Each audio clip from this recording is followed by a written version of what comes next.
สวัสดีครับ AAC Lotto Bet ครับวันนี้เรามาในหน้าของเว็บเงินกีบนะครับก็คือตัวนี้จะใช้ที่สปป.ลาวครับคลิปนี้จะสอนในของระดับตัวแทนที่ไม่ถือสู้หรือว่าไม่ใช่แม่หวยหรือว่าเป็นหัวเลขอะครับก็คือคอยเก็บแล้วกินเปอร์เซ็นต์ส่วนต่างที่หักไว้ครับเข้ามาหน้าแรกเลยก็จะเป็นข้อมูลหน้าข้อมูลเนาะครับข้อมูลก็จะมีไอตัวหุ้นนี้เราไม่ต้องดูเลยเพราะว่าเราไม่ได้ถือหุ้นอยู่แล้วคือเราเป็นหัวเลขโอเคเข้าใจเป็นแบบนั้นครับคอมมิชชั่นคือส่วนลดนะครับ3ตัวล่างบนโต๊ด3ตัวทั้งหมดเป็น 30% ครับ2ตัวก็ 30%ที่เราได้มาจากเว็บนะครับส่วน1ตัวก็ 10% หวยไทยหวยลาวครับเท่ากันเวียดนามก็เท่ากันครับมาดูที่รางวัลตอนนี้ก็คือเขาจ่ายให้เท่านี้ก็คือ1ต่อ500 1ต่อ120หมายความว่า3ตัวล่างหวยไทยนะครับส่วนหวยลาวเนี่ยมันจะมีแค่3ตัวบนส่วน3ตัวโต๊ดก็จ่าย100เหมือนกันครับลาวกับเวียดนาม3ตัวโต๊ดไทยก็จ่าย100ครับต่อไปคือเราจะไปสร้างหน้าสมาชิกก่อนนะครับสมาชิกตอนนี้คือเรายังไม่เคยสร้างเลยเดี๋ยวจะเปิดให้เลยจะทำให้ดูว่ามันไม่ได้ยากอย่างที่คิดครับโอเคให้เลือกเป็นเมมเบอร์ครับเพราะว่าเราไปปล่อยรายย่อยคือเมมเบอร์คือคนขายให้เราครับคนขายโดยตรงคนกรอกเลขเข้าเว็บครับก็คือเมมเบอร์ก็เป็น001กดตรวจสอบโอเคครับใช้ได้ชื่อก็เป็นลูกค้า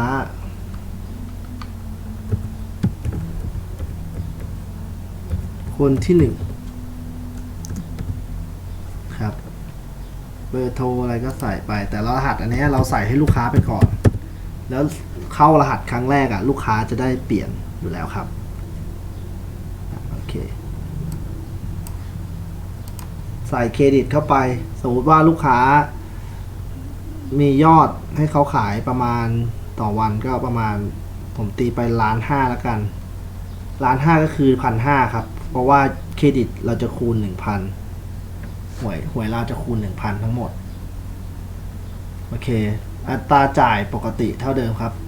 ไฮไลท์จะอยู่ตรงนี้ครับก็คือเปอร์เซ็นต์ที่เราจะทอนไว้สมมติว่าเราจะให้เปอร์เซ็นต์เขาแค่25หรือว่า25เราก็หักไว้25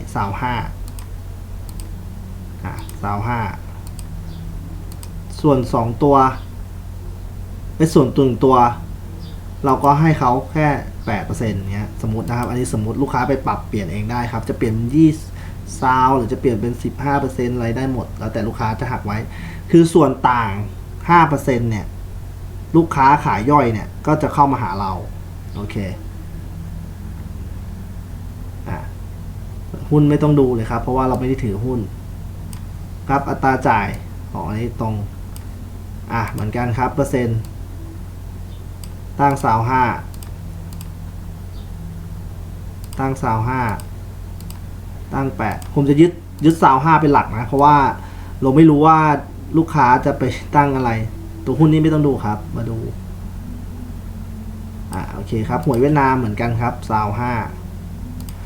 เราได้มา30เนาะเราก็ปล่อย25เพื่อเราได้กิน 5% จากลูกค้า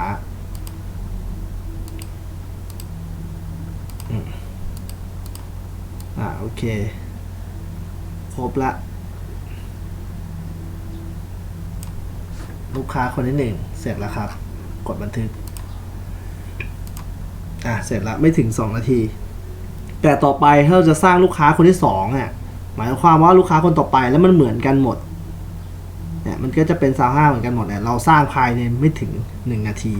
โดยการที่เรากด Copy สมมุติว่ามีคนมาเปิดใหม่กับเราเรื่อยๆแล้วลูกค้าเราหักเปอร์เซ็นต์ไว้เท่ากันเรากด Copy ได้เลยครับมาดูเปอร์เซ็นต์ที่เราตั้งไว้ขึ้นเหมือนกันหมดไหน35 35 8 35 38เรามาแก้แค่นี้เองแก้แค่ชื่อกับรหัสผ่านเราก็ใส่ไปให้ยังไงครั้งแรกเขาต้องแก้อยู่แล้วก็คือแต่แนะนำให้แก้ให้ลูกค้าเลยเพราะว่าครั้งแรกลูกค้าเข้าไปลูกค้าจะงงทำไมต้องรหัสแก้อะไรเงี้ยแต่ความหมายของการแก้รหัสเนี่ยก็คือให้เราเป็นความปลอดภัยของลูกค้าครับก็คือว่าให้รหัสไปอาจจะจดใส่ปี้หรือจดใส่กระดาษไปเนี่ยพอกระดาษตกไปคนเอาไปเข้าอะไรเงี้ยไปกรอกอันนั้นก็คือจะเป็นเสียผลประโยชน์ของลูกค้าอันนี้ก็ตั้งเป็นลูกค้าคนที่2แล้วกันเพราะว่าเมื่อกี้คนที่1ผ่านไปแล้ว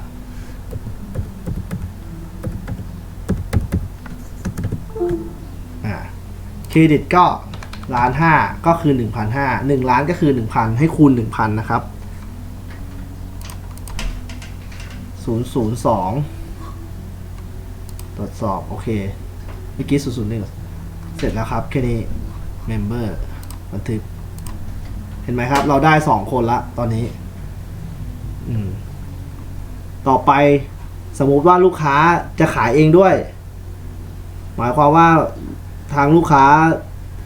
เป็นแม่เลขเป็นแม่หัวเลขอยู่แล้วก็คือ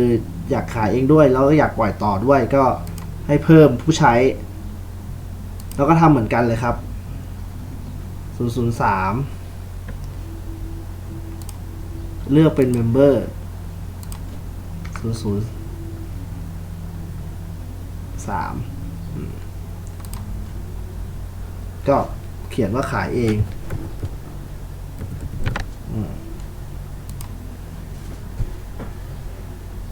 รหัสก็1 2 3 4 5 6ไป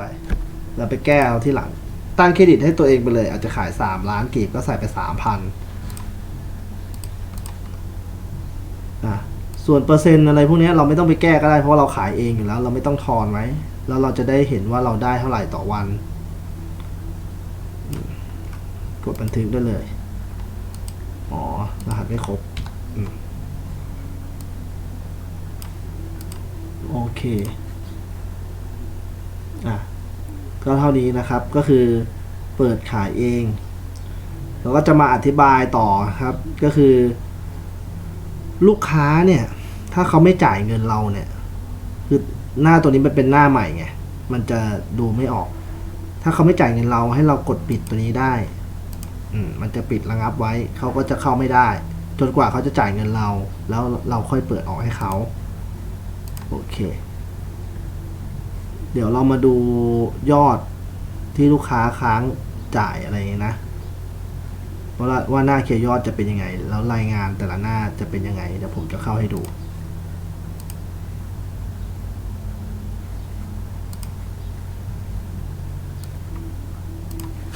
ครับต่อไปเราจะมาดูหน้าตัดยอดก็คือเมื่อกี้แจ้งไปว่าถ้าลูกค้าไม่จ่ายเงินเรากดระงับได้ใช่ไหมโอเคมาดูหน้าตัดยอดก็คือเวลาเก็บเงินลูกค้าเนี่ยยอดเนี่ยเราให้เราคูณ 1,000 นะครับก็คือสมมติว่าลูกค้าคนนี้จ่ายเงินเราก็กดเนี่ยเทส01จ่ายเงินมาเราก็กดเคลียร์ยอดให้เขายอดก็จะเป็น0เหมือนกันตัวเทส03เนี่ยเขาซื้อมาเท่านี้แล้วเขาเสียเราก็มาดูรายงานได้ก็เดี๋ยวมาดูรายงานว่ามันจะตรงกันไหมมาดูวันรายงานเราก็เลือกวันอันนี้เดี๋ยวผมเลือกไปเลยเดือนหนึ่งเพราะว่าผมไม่ได้เก็บเงินอยู่แล้วมันเป็นตัวเทสเดือนหนึ่งเห็นไหมเมื่อกี้มันแจ้งว่า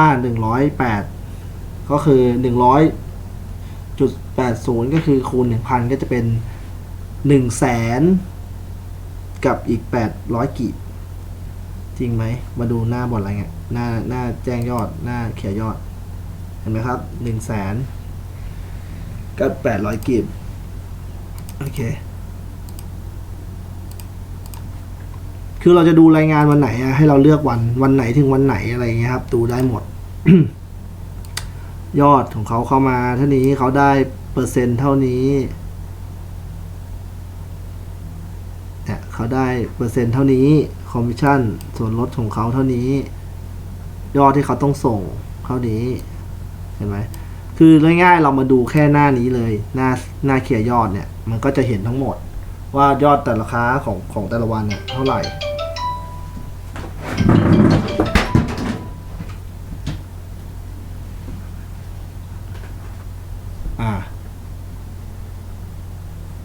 เสร็จแล้วเราหน้ารายงานเราเคลียร์แล้วก็คือรายงานวันต่อวันเราอะไรยังไงแล้วก็เลือกวันเอา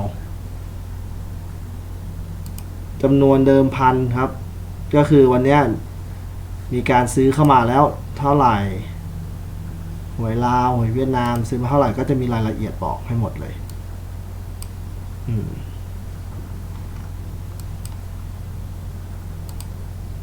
จำนวนแต่ละประเภทอะไรเงี้ยครับก็เลือกประเภทเลือก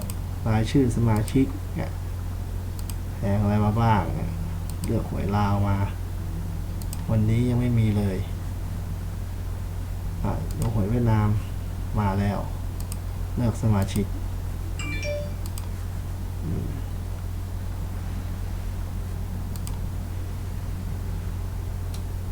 โอเคที่เหลือก็ไม่มีอะไรแล้วครับก็คือดูยอดก็ได้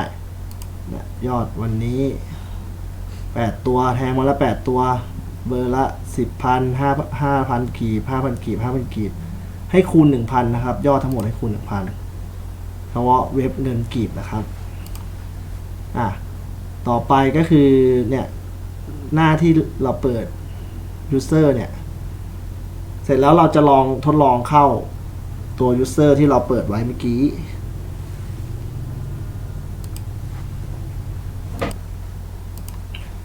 ครับต่อไปนะครับก็คือเราจะเข้าของตัวลูกค้าเนี่ยลูกค้าที่เราเปิดไว้3 คนเนี่ยก็คือเป็นลูกค้าที่จะกรอกเลขให้เราแล้วก็เราจะกินเปอร์เซ็นต์ต่อจากเขาเพราะว่าเราตั้งให้เขาไว้เนี่ยครับที่25%อันนี้ตัวเราขายเองอันนี้เดี๋ยวกลับไปก่อนเนี่ยตั้งให้เขาไว้ที่25%เห็นไหมครับ25% 8%แต่ที่ตัวเราขายเองเนี่ยเรารู้อยู่แล้วว่าเราได้กี่เปอร์เซ็นต์เราก็มาดูตัวนี้ครับคอมมิชชั่นเห็นไหม30 กับ 10%คราวนี้เราจะมาลองเข้าของลูกค้าเนี่ยเราเข้าของตัวขายเองเนี่ยครับคือครั้งแรกเวลาเราเข้าไปเนี่ยมันจะได้เปลี่ยนรหัสทุกครั้งเฉพาะครั้งแรกทุกครั้งของครั้งแรกนะครับ003แนะนำให้เปลี่ยนรหัสให้ลูกค้าเลย1 2 3 4 5 6 8 1 5 4เนี่ยครับเข้าระบบครั้งแรกกรุณาเปลี่ยนรหัสคือครั้งแรกเท่านั้นแต่ลูกค้าจะไม่เข้าใจหรอกเราต้องเข้าไปเปลี่ยนให้ลูกค้าเลยเพื่อให้ลูกค้าแบบได้เข้าไปแล้วใช้เลยแล้วค่อยไปสอนเขาเปลี่ยนรหัสที่หลังเอาครับเข้าไปก็คือ1 2 3 4 5 6ครับรหัสใหม่ผมให้เป็น x x x 8 8 8 9 9 9แล้วนะครับ x x x 8 8 8 9 9 9ครับโอเคเข้ามาถึงเนี่ยหน้าขายหวยเนี่ยก็คืออันนี้เป็นหน้าของคอมพิวเตอร์นะครับหน้าโทรศัพท์ก็จะเด้งเป็นหน้าโทรศัพท์จะเล็กกว่านี้แล้วก็เข้าไปที่งวดหวยเราเปิดอยู่ถ้าหวยไหนที่เปิดอยู่สีมันจะเป็นสีธรรมชาตินะครับแต่ถ้าเป็นหวยที่ปิดอยู่เนี่ยก็คือจะเป็นสีขาวดำโอเคเราเข้าไปที่หวย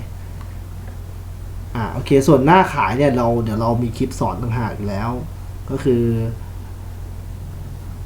มันเป็นคลิปสอนต่างหากแล้วคือลูกค้าสามารถไปดูได้เดี๋ยวจะส่งให้ดูก็คือตัวนี้ตอนนี้คือคลิปนี้เราจะสอนหน้าของตัวแทนหรือว่าหัวเลขนะครับที่คอยแบ่งเปอร์เซ็นต์ทอนเปอร์เซ็นต์เอาไว้เองแล้วก็เปิดหัวให้ลูกค้าโดยการส่งแม่ทั้งหมด 30% 30%เก็บไว้เองแล้วก็ปล่อยต่อได้ครับก็คือเปิดเซอร์ต่อได้เลยโอเคครับงั้นก็จบคลิปนี้เพียงเท่านี้ก่อนนะครับ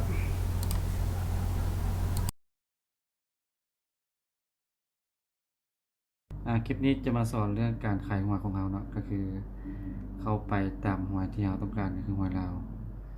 แล้วก็พิมพ์หมายเลขที่เราต้องการแล้วก็ใส่จำนวนเงินไป 1,000 กีบ 1,000 กีบก็คือกดเลข1ไป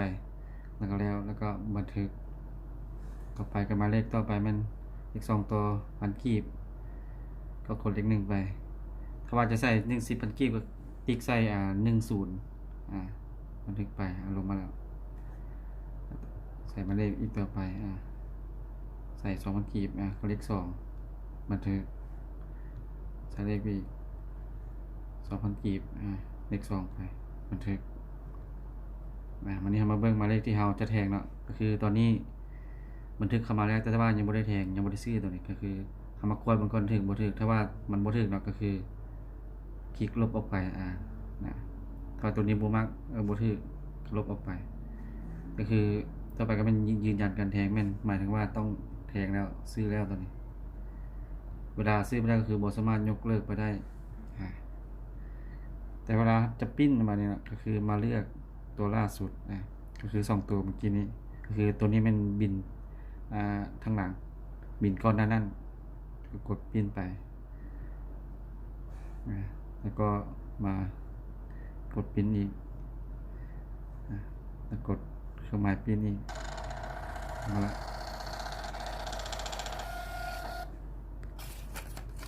โอเคไปซื้อตัวนี้คลิปนี้เพียงจบเพียงเท่านี้นะคลิป